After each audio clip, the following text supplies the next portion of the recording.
Bismillahirrahmanirrahim. Assalamualaikum warahmatullahi wabarakatuh. Perkenalkan, nama saya Nasrul dari Fakultas Matematika dan Ilmu Pengetahuan Alam Prodi Pendidikan Geografi. Nah, pada kesempatan kali ini kita akan kembali belajar mengenai kimia dasar, di mana materi yang akan kita bahas yaitu sistem periodik unsur. Nah, di dalam sistem periodik unsur ini kita akan belajar dua materi. Yang pertama, bagaimana cara menentukan golongan dan bagaimana cara menentukan periode dari suatu unsur, baik itu unsur dengan golongan A maupun unsur dengan golongan B. Nah, pembelajaran kali ini saya yakin pasti seru dan tidak membuat kita bosan. Maka dari itu, mari kita saksikan beberapa contoh-contoh materi dan contoh-contoh soal yang bisa membuat kita paham mengenai materi sistem periodik unsur, yaitu dengan menentukan periode dan golongan suatu unsur itu sendiri. Oke? Nah, di materi sistem periodik unsur ini kita akan mempelajari bagaimana cara menentukan golongan. Nah, golongan itu kita akan mencari yang mana unsur masuk dalam golongan A dan yang mana unsur masuk dalam golongan B. Selain dari penentuan golongan, kita juga akan belajar mengenai cara mencari periode dari suatu unsur. Jadi, yang akan kita pelajari adalah bagaimana cara menentukan golongan dan periode dari suatu unsur. Nah, sebelum kita melangkah lebih jauh, alangkah baiknya kalau kita mengetahui terlebih dahulu apa pengertian dari golongan dan periode itu sendiri. Nah, yang pertama mengenai golongan. Golongan adalah lajur-lajur vertikal yang berdasarkan kemiripan sifat. Sedangkan periode adalah lajur-lajur horizontal yang berdasarkan kenaikan nomor atom. Nah, jadi golongan itu lajurnya vertikal, sedangkan periode lajurnya horizontal. Untuk mengetahui yang mana golongan dan dari yang mana periode, mari kita lihat contoh tabel periodik atau gambar tabel periodik berikut. Nah, ini dia contoh gambar tabel periodik yang mana masuk golongan. Menurut penjelasannya, lajurnya vertikal berdasarkan kemiripan sifat. Berarti vertikal ini dia dari atas ke bawah. Dia dari atas ke bawah. Sedangkan periode adalah lajur-lajur horizontal. Berarti dimulai dari kiri ke kanan yang secara horizontal. Nah, berbicara mengenai golongan. Golongan ini terbagi atas dua. Ada golongan utama dan ada golongan transisi. Nah, yang mana masuk dalam golongan utama? Golongan utama itu ada golongan 1A, golongan 2A, golongan 3A, golongan 4A, 5A, 6A, 7A, dan golongan 8A. Itu masuk dalam golongan utama. Nah, yang mana sih golongan transisi itu? Nah, golongan transisi ini disebut juga sebagai golongan B, di mana golongan B terletak di antara golongan 2A dan golongan 3A. Yang pertama yang akan kita bahas adalah cara menentukan golongan dan periode suatu unsur, di mana yang akan kita cari unsur yang masuk dalam golongan A. Ya. Nah, bagaimana cara menentukan golongan dan periodenya? Tentu ada kaitannya dengan materi yang telah kita pelajari sebelumnya, yaitu dengan mengetahui konfigurasi elektron dari suatu unsur. Nah, cara mencari konfigurasi elektron yang akan kita gunakan pada kesempatan kali ini adalah konfigurasi elektron menurut azas Aufbau. Nah, teman-teman bisa lihat, inilah asas Aufbau.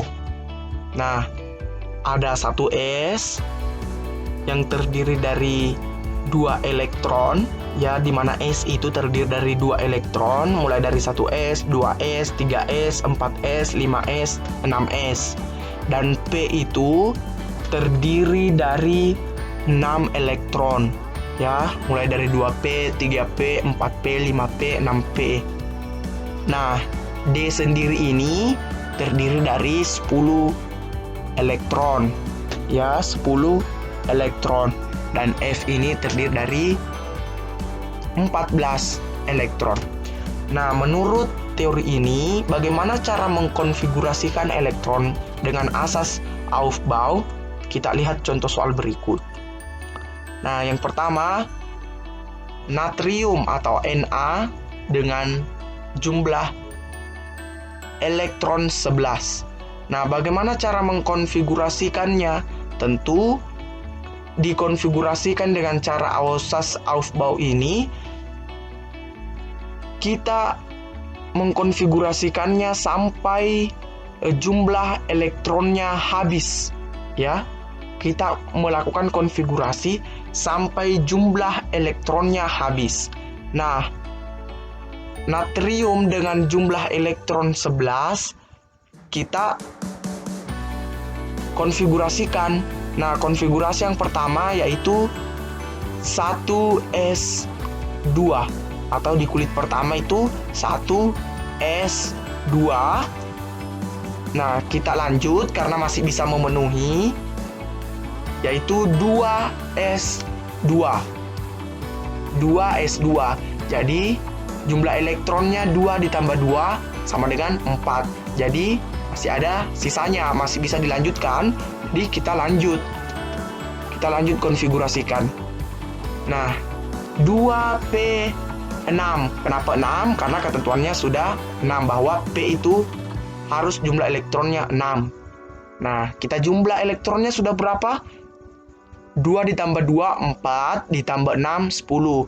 Nah, sedangkan yang tersedia ada 11, jadi sisa 1. Nah, kita langsung masukkan saja 3s1. Kenapa 1? Karena 1 ini adalah sisa dari jumlah elektron. Jadi jumlahnya semua ada 11. Nah, kita lihat lagi. Kulit pertama jumlah elektronnya 2. Kulit kedua jumlahnya 8. Dan kulit ketiga jumlahnya 1. Jadi kalau kita mau totalkan semuanya 11.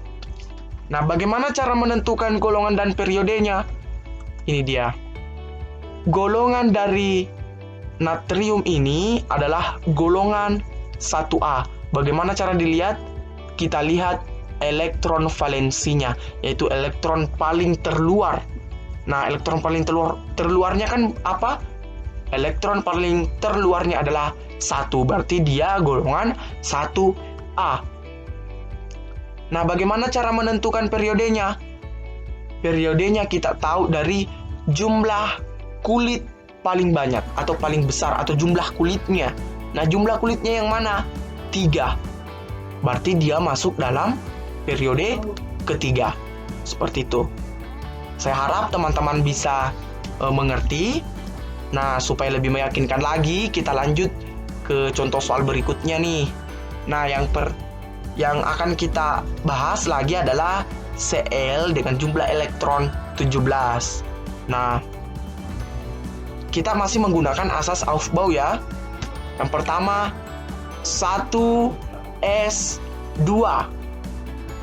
Masih ada sisanya 15. Jadi kita lanjut 2s2.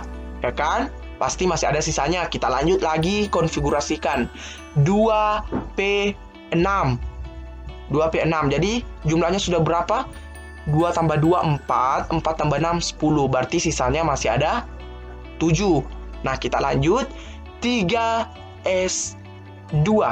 3s2. Jumlahnya sudah 12. Nah, masih ada sisanya 5. Kita langsung masukkan saja 3p5. Nah, 3p5. Kenapa 5? Karena 5 adalah sisa dari jumlah elektron 2 ditambah 2 ditambah 6 ditambah 2 hasilnya 12, dan sisanya tinggal 5 elektron, dan 5 itu langsung kita masukkan. Nah, kulit pertama jumlahnya 2, di kulit kedua jumlahnya 8, dan di kulit ketiga jumlahnya 7. Nah, untuk mengetahui golongannya, dia masuk dalam golongan berapa? Nah, dia masuk dalam golongan 7A. Kenapa bisa? dapat golongan 7A, elektron paling terluar yaitu atau kulit yang paling terluar adalah 3s2 dan 3p5. Jadi jumlah elektronnya kita tambah, yaitu 2 ditambah 5 sama dengan 7. Berarti golongannya adalah golongan 7A. Nah, bagaimana dengan periodenya? Periodenya itu adalah periode ketiga. Bagaimana cara menentukan bahwa dia periode ketiga? Kita lihat jumlah kulit terluarnya adalah 3. Berarti kita masukkan periode ketiga. Dia sudah pasti masuk dalam kategori periode ketiga. Nah, itu saya rasa 2 contoh yang bisa membuat kita paham bagaimana cara mengkonfigurasikan elektron menurut asas Aufbau dan menentukan golongan dan periode dari unsur di mana unsur tersebut masuk golongan A atau golongan B. Nah, ciri-ciri utama yang harus kita perhatikan bahwa unsur itu masuk golongan A. Nah, dari beberapa contoh atau dari 2 contoh yang telah disajikan, ini sudah jelas ciri-cirinya. Kenapa dia masuk di golongan A? Nah, ciri yang pertama adalah kulitnya hanya sampai di S atau S dan P. Dia hanya mentok di situ, S dan P. Itu salah satu ciri-ciri yang bisa kita perhatikan. Contohnya tadi yang pertama natrium, ya.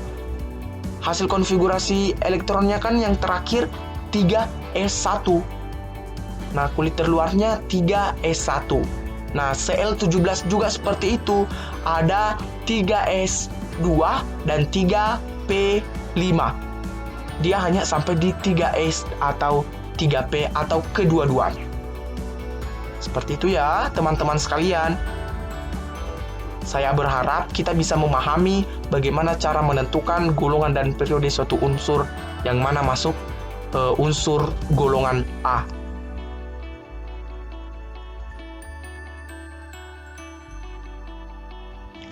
Tadi kita sudah membahas mengenai cara menentukan periode dan golongan suatu unsur di mana unsur itu adalah unsur dengan golongan A. Sekarang kita akan mencoba mencari cara menentukan golongan dan periode suatu unsur di mana unsur itu adalah golongan B. Nah, antara golongan A dengan golongan B, cara mencari periode dan unsurnya konsepnya sama. Sama-sama dikonfigurasikan terlebih dahulu. Nah, tadi yang golongan A, ciri-ciri yang bisa kita lihat adalah kulit terluarnya yaitu S atau S dan P. Nah, tentu untuk golongan B ini berbeda ya. Nah, untuk mengetahui apa ciri-cirinya, supaya kita bisa menentukan golongan dan periodenya untuk golongan B, kita konfigurasikan dengan beberapa contoh nanti. Nah, di sini kita masih menggunakan asas Aufbau. Ini dia asas Aufbau tadi. Saya tampilkan kembali, di mana S itu jumlahnya 2, P itu 6, ya, D itu 10, dan F itu 14 ya. Lanjut, bagaimana caranya mengetahui apakah dia golongan B atau golongan A? Nah, kita lihat polanya. Pola golongan B suatu unsur dapat diketahui apabila polanya NS kurang 1D. Mungkin teman-teman bertanya, bagaimana bisa dapat NSN kurang 1D? Nah, kita lihat beberapa contoh soal berikut. Nah, ini dia SC21. Nah, kita konfigurasikan ya dengan asas Aufbau. Masukkan 1S2. Lanjut di panel yang kedua, 2S2. Kita lanjut lagi, 2P6. Jumlahnya sudah berapa? Elektronnya sudah 10 ya, 2 tambah 2, 4, 4 tambah 6, 10.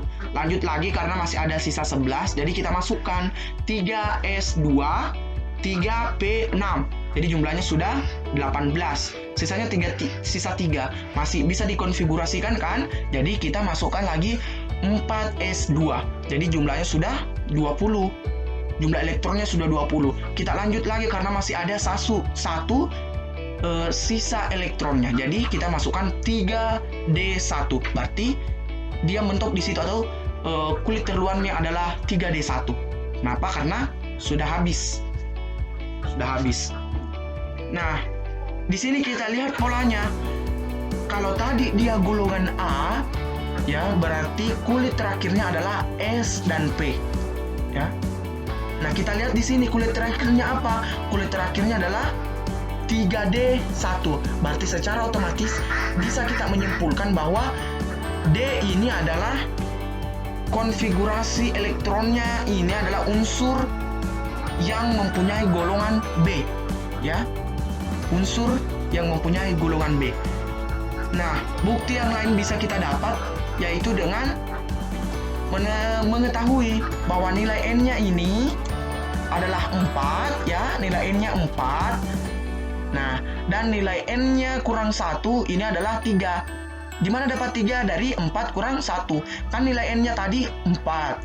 Nah, sedangkan rumusnya selanjutnya adalah N kurang 1. Berarti 4 dikurang 1, di mana 4 itu adalah nilai dari N. Seperti itu, berarti dia memenuhi kan? Dia memenuhi. NS N kurang 1 D. Bagaimana tentang golongannya?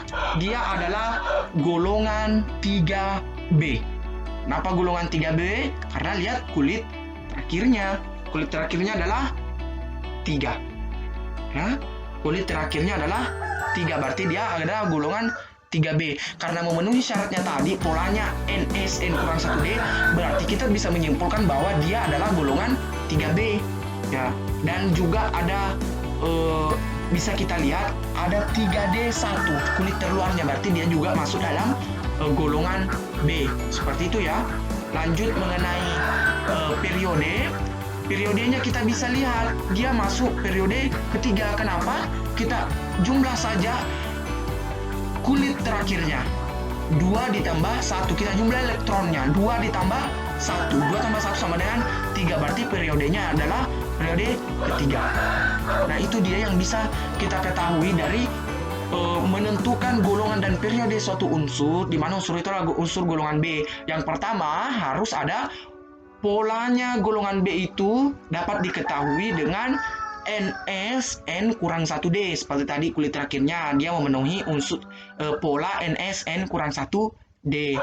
Nah, yang kedua, dia juga kulit terakhirnya ada unsur D.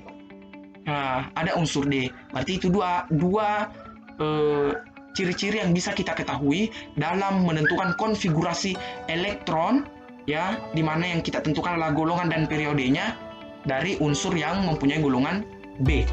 Seperti itu. Nah, itulah tadi penjelasan mengenai materi sistem periode unsur, di mana di dalamnya kita sudah belajar bagaimana cara menentukan periode dan golongan dari suatu unsur. Mudah kan? Pasti mudah bagi teman-teman yang belajarnya serius. Mari kita tingkatkan semangat belajar kita supaya menjadi generasi milenial yang mampu membanggakan bangsa Indonesia.